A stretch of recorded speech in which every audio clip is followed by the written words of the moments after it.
Well, good morning and welcome to another episode of Kitchen Catastrophes. We are here today with my niece, Emily. She is home from college for Thanksgiving, and so she is helping me with our Thanksgiving baking and cooking and whatever. So when I called my grandma to find out what I could bring, well, I guess I waited too late because almost everything was taken.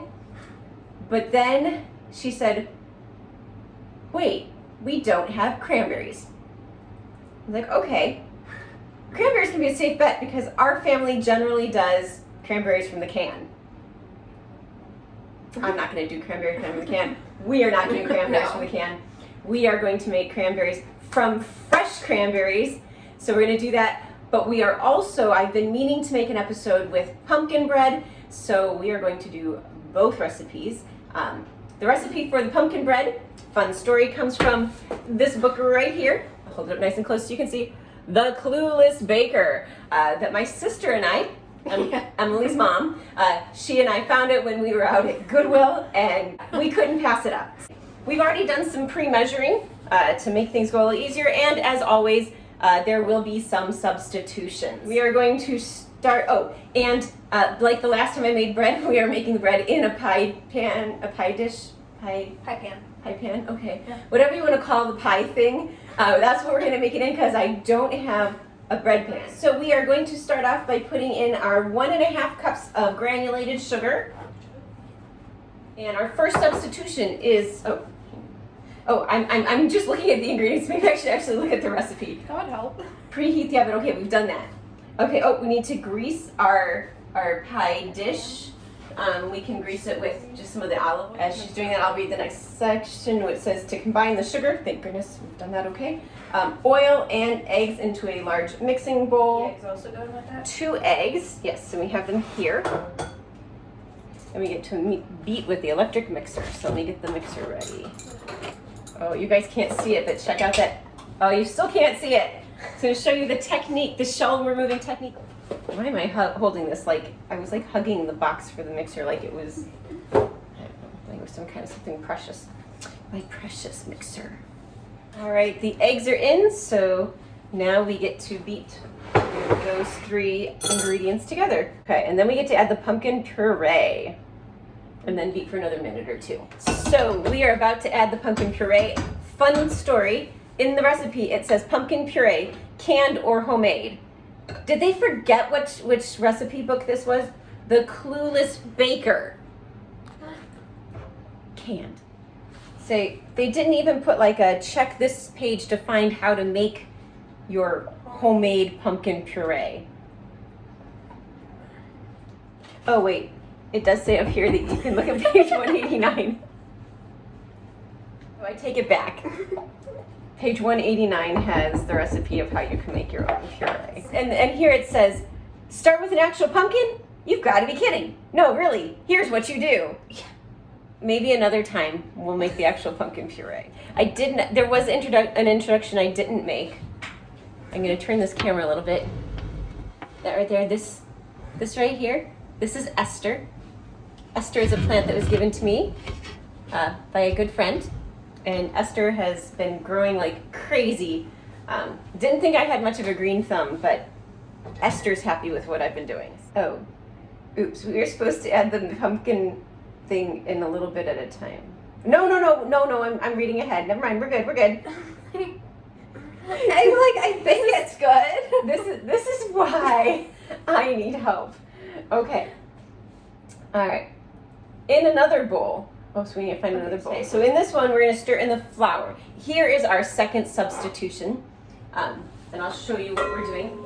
Instead of your standard all-purpose flour, we are using chickpea flour. So we'll see what that does. Sounds like fun. Also known as garbanzo bean flour. And we're going to add to that then our cinnamon and nutmeg.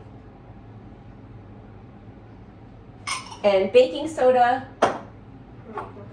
and baking powder. Okay, and we get to stir that together. There's a spoon right there in the utensils container. this is the part we get to add a little at a time. That makes more sense.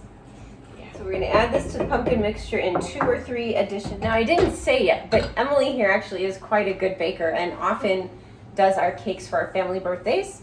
And she often gets gifted various baking supplies. Now the recipe does also say we could add pumpkin seeds.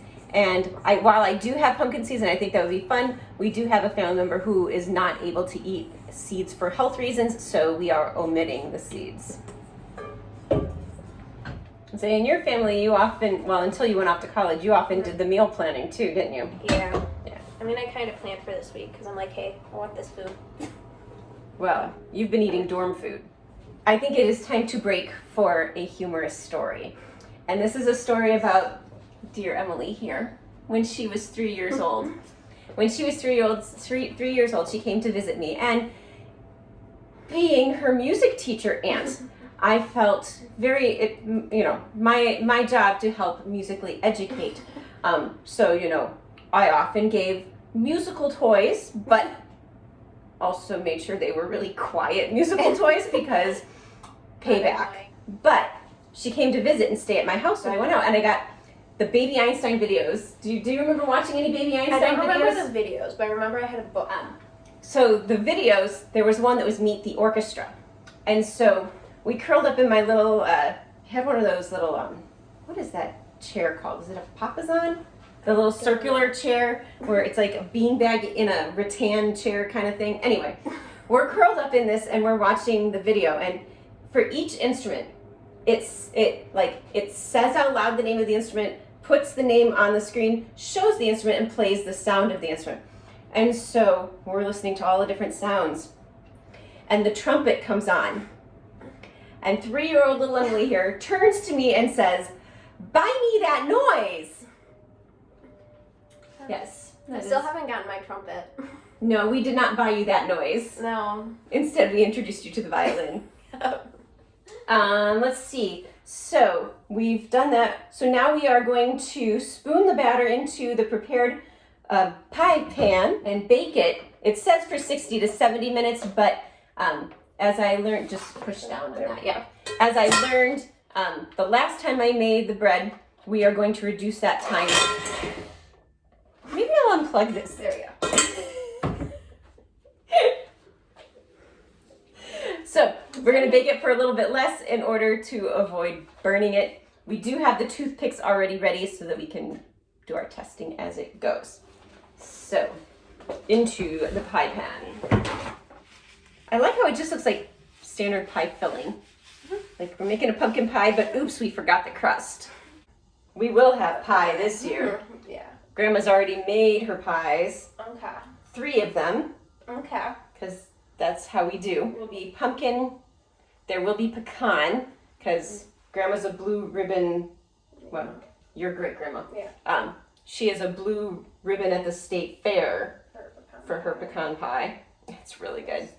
And probably apple or cherry. With our family history, apple pie would make sense considering our family has, well, technically still owns the apple orchard. It's just no longer a functioning orchard, no longer selling apples to the public. Emily, did you know our family apple orchard actually has its own Wikipedia page? No. It does. You can look it up. It is, I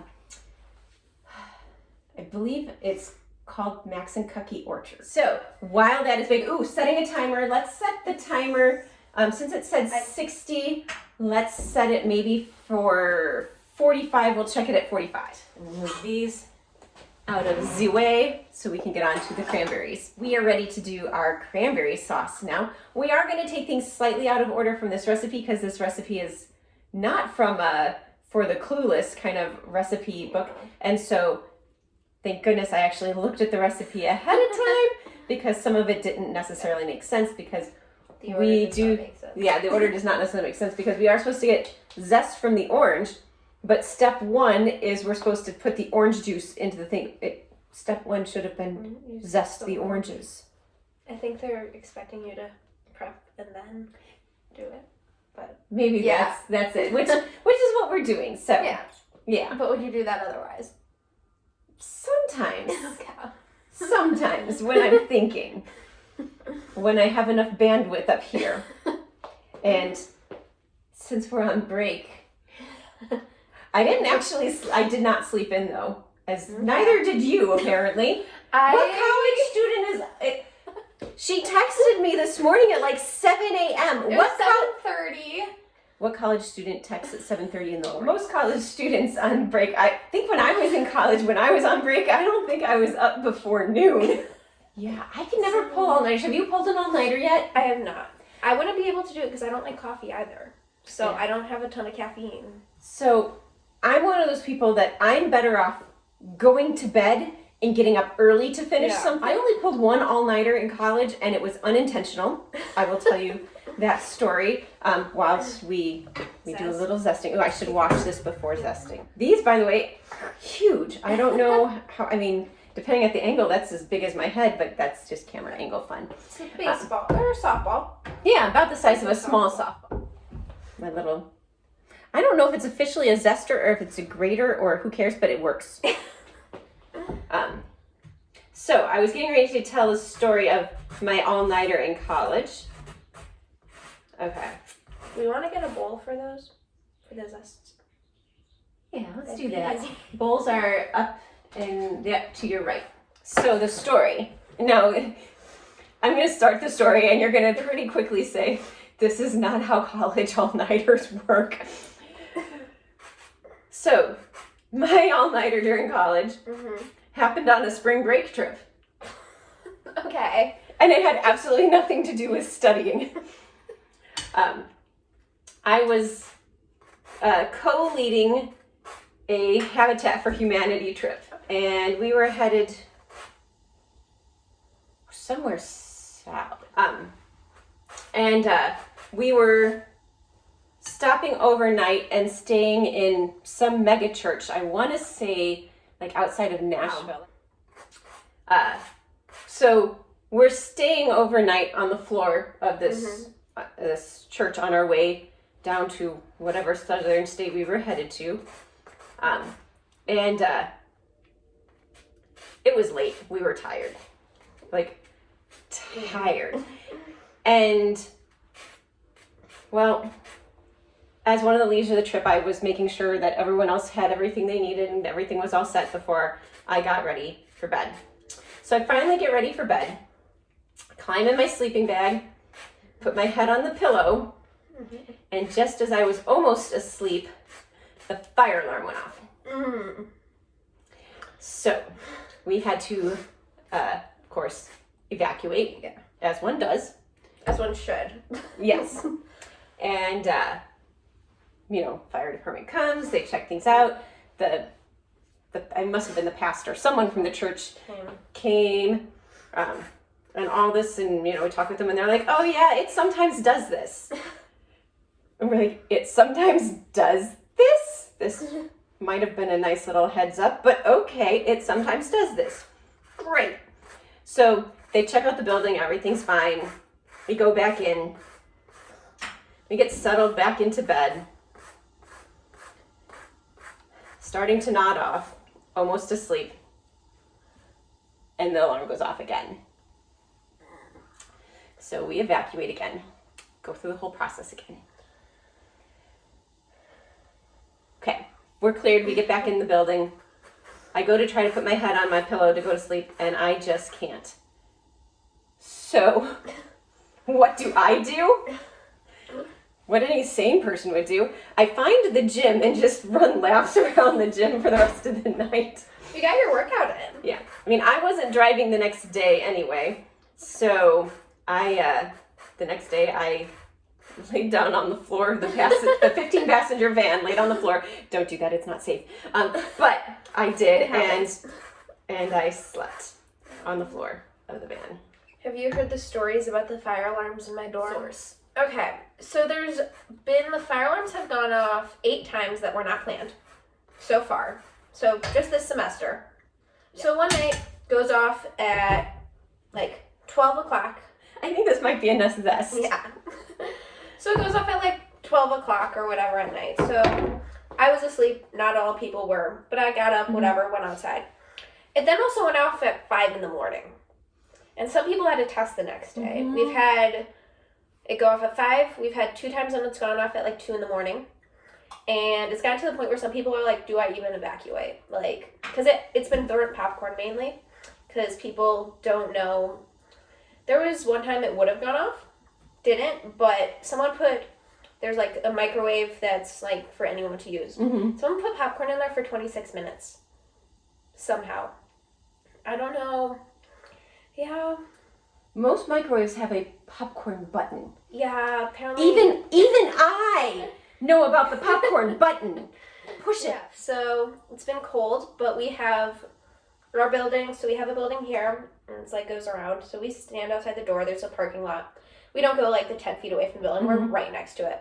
There's also people, like another dorm thing here. Mm-hmm. So sometimes, like usually someone will bring out a boombox. So there's like music blasting. One time the RA turned it off because it was like in the morning. But then we also had one time, so we had music going until like it died or whatever. Yeah. So then the people who were in the building over from us, they started blasting music and they had their strobe lights going. So it's fun time. We did Cotton Eye Joe once and stuff. So yeah, but it's happened way too Did often. I ever tell you about my experiences with fire alarms when I was in college? No. My friend was the fire marshal for the floor. Okay. So it's the middle of the night. I'm sleeping and I hear this pounding on my door. Mm-hmm. Now, even not knowing it was a fire, I assumed it was this friend because it seemed like something they would do. So anyhow, my first thought was, oh my gosh, I'm going to kill them. Until slowly it starts to register, there's an alarm. So I get up and exit the building. But what made that one even more exciting was there was an actual fire. Oh. Okay, so I was in a dorm where there were co-ed floors, and on the guy's side, someone literally had set someone's door on fire. Not only was there a fire, but it was like Right just there. like, yeah, it was like 20 feet from my room. Yeah, fun For a story. while, I had just a bat, or like I had sweatpants out. I had like what I needed for going outside, and I would just grab everything and then go because. So at what point do you just establish like a go bag? You know, like where when you go to bed at night, there is a bag next to your bed that has everything you could possibly need. So like your room keys, some water, maybe some Band-Aids just in case, you know, like Some kind food. of, yeah, like very similar to like, you know, as a teacher, we have bags that we have to take when there's a fire. Maybe we need to get you a go bag. Just like, this is the what I'm going to have hanging from like somewhere on my, like get you a command hook and hang it. And this is what you grab when you're running out the door because the fire alarm's going off at 2 a.m. So you don't have to think about it. One time the alarm went off like 3 times in the same week, and someone did have a go bag ready, and then they ended up unpacking it because they're like, oh, we should be done. This is before school even started, so we were just like in the dorm, whatever. Okay, we need to back up for a second. You know someone who actually had a go bag before the school year started. Was it a freshman? No, it was a sophomore who had been in the same building. Okay, so someone who knew. Someone who knew. The other way. This way, you don't get as much pulp. Okay. I don't have one of these. I just squeeze stuff with my hands. Ah, yeah. It also helps make sure that the seeds are less likely to go through the little holes and come in because they're going to get caught by the rind. That's one thing that will be nice living in the house is the fire alarms won't go off as often. There you go. But I'm okay living in the house because then I don't have to cook my own food. It's just there. Oh, you live in a fancy house. You know, you should let me know if they need a cook. Like if your cook resigns, you should give me a call. I think you're a better music teacher than cook. Hate to tell you, but... I like how you made sure to add something sweet in there. After we're done juicing the oranges, we will start by putting some orange juice. We'll put that orange juice into our saucepan over high heat. And we're going to add to that, let's see, we're going to do orange juice, water, and sugar, and we're going to bring that to a boil. Here we go. We are going to add our orange juice. Which we can take a We need a half, spoon out of. because you know you can't waste it. You got to drink it, even though it's like only a tablespoon. Yes, got to It's check. a scientist. Yes, Being in lab. you have to look for. Isn't that called like the meniscus? After we add that, then we're going to add a half a cup of water. Oh, stop wiggling. I think we're good. Okay, so we have the orange juice, we have the water, and sugar. We're going to turn that up to high heat. So we're going to let that come to a boil. And I guess we'll be back. We are at a boil, which means we can go on to our next step. And it says reduced heat to medium. So we're adding the cranberries. We are adding an orange zest. How much orange zest? 2 teaspoons. Yeah, we definitely have more than enough orange zest here. Because We have one. cup. Yeah, we definitely have more. I got a little carried away. It's fine. We're gonna do 2 heaping. Yeah. And then salt. Now, we are supposed to put a pinch of salt, and so I'm gonna bring out the special teaspoons because I'm such a nerd that is exciting to me. So pinch, voila. We're supposed to set these for 10 to 12 minutes, and guess what? We have 12 minutes, a little bit over 12 left on the bread before we just check it, so that works out well. And it says until most of the cranberries have burst open. We're gonna pause on this and we will be back later. Our timer's about to go off, so we were just checking on our cranberries. So what does it say we're supposed to do when they have all burst? Transfer them into a serving bowl and cover and chill until ready to serve. I'm gonna hold that up to the camera. All right, and now we can pull out the bread. It looks done. It looks a little golden around the edges. Let's quickly do a toothpick. Did it come out clean? Woohoo! All right, so put the toothpicks back, and I will take this and hold this up to the camera so everyone can see.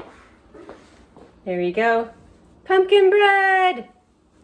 So, do we taste test them? I think so. I think so. We need to make sure they aren't poison. We have to make sure, does the chickpea flour work? Yes. I'm a little concerned. The edges here look a little more done than I would like. And we can grab a couple spoons. And yeah, we're supposed to serve it chilled, but we can at least taste test it. Yeah. All right, taste testing the cranberries. Now, caveat, on Thanksgiving, when we do the cranberries, which we usually do from a can, I don't usually eat them. I don't from the can. So, We'll see. I've eaten them not from a can, but not. All right. It's gonna be hot.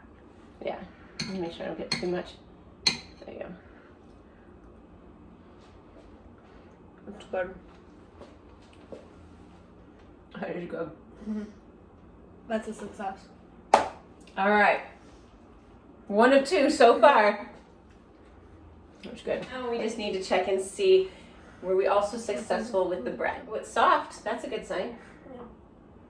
And the knife's coming out pretty clean. It's a weird way of cooking. I've never seen slices that way before. Well, it's bread. It's not a pie. Yeah, but you still take some. Everybody's a critic. Everybody. This is why I usually bring the veggie tray. Oh, it might not be quite done.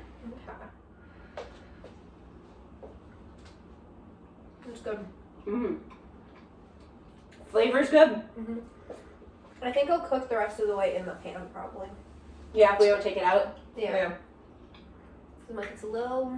It's still But a it's little also- gooey. I But think yeah. that's because of pumpkin too, though. Mm-hmm. Part of me wants to put it back in the oven, even though the oven's off for like another 5 minutes, though. We could do that because the Let's- oven will still be warm. Let's do maybe another 5, just Just to in be case. on the safe side. Yeah, because we did get from the side, so. But I think we can say we had successes on both sides. Yes, we did. All right, and that was our episode. Have a great day. Bye.